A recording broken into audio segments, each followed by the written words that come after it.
ওরে আমি আল্লাহ তাকায় থাকি, তুই আব্বু ডাকো আব্বু ডাকো, ফাঁকি দিয়া তুই কখন আমি আল্লাহর একবার আল্লাহ বলে ডাক দিবি। আমি আল্লাহ অপেক্ষায় থাকি, তুই জিব্বাটারে আমি আল্লাহর একবার আল্লাহ বলিয়া ডাক। আমি আল্লাহ তোর দিকে তাকিয়ে আছি রে গোলাম। আমার দেওয়া সূর্যের আলো, আমার দেয়া চাঁদের আলো, আমার দেয়া বাতাস, আমার দেয়া নদীর পানি,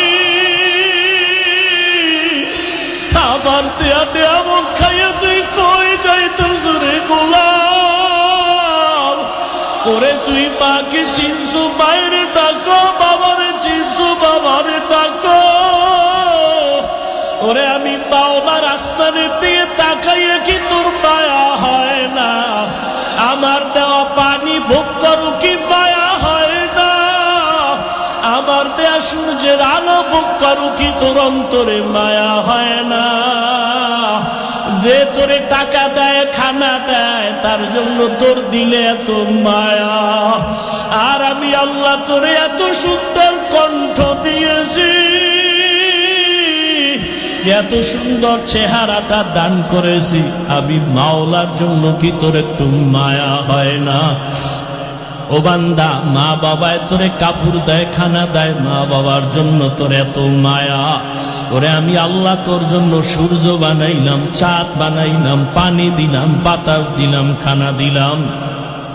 আমার দেয়া জমিনে তুই চলো, আমার দেয়া জমিনের ফসল খাও, আমার দেয়া নদীর মাছ খাইতেছো, আমার দেয়া গাছের ফল খাইতেছো রে বান্দা। ওরে বান্দা, তোর পিপাসা নিবারণের জন্য ডাবের পানি তুই পান করতেছো। এত গরমের মধ্যে ডাবের পানি কখনো গরম হয় না। আমি আল্লাহ তোরে এত নেয়ামত দিলাম, আমি তোর কাছে টাকা চাই না, বাড়ি চাই না, গাড়ি চাই না। আমি চাই তুই বাজে বাজে আমারে আল্লাহ বলিয়া ডাকবি। আর আমি আল্লাহকে তুই আল্লাহ বলিয়া মোহাম্মতে ডাকবি। এত নিবু খারাপ, এত নিষ্ঠুর কেন হইছ? ও কুমিল্লার যুবক বাবারা, দুইটা পা যদি আগাইয়া দাও, আমি পাও দুইটা দইরা বলবো, আর দাড়ি কাটি আমার নবীরে কাটাইও না রে যুবক। আর নামাজ বাদ দিয়ে আমার আল্লাহরে বেজার করিও না। যদি কপাল